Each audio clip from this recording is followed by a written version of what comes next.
Jeremy fought off fatigue as the vibrations of four Rolls-Royce Merlin V12 piston engines on the big Lancaster bomber pulsed through his arms and legs, numbing his mind. He scanned the dark clouds above and the choppy seas below. A strong wind blowing out of the north tossed his aircraft about. He had no fear of enemy aircraft attacks. The Luftwaffe had abandoned this part of the skies to the Allies. However, the weather could be just as deadly.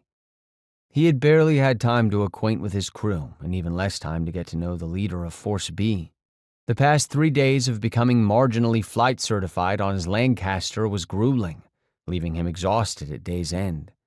The crew performed well, providing him with rising confidence in its competence.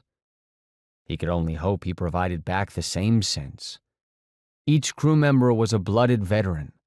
They had lost their pilot on their most recent mission, during which he had been mortally wounded from enemy gunfire, but he had landed the aircraft safely before dying. For the last 3 evenings, Jeremy spent time with each crew member at a local pub, and found all of them to be congenial, but their loss showed in their haunted eyes. They spoke nothing about their shared tragedy and little about themselves, instead concentrating on operational aspects of their specific systems and responsibilities. The formation of 39 Lancasters that comprised Forces A and B had flown out at dusk for a 2,000-mile night flight to Yagudnik airfield near Arkhangelsk.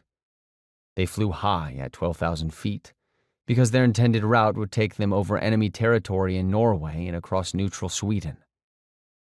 They also planned to fly over Finland, which Jeremy found interesting. What to expect there was anybody's guess.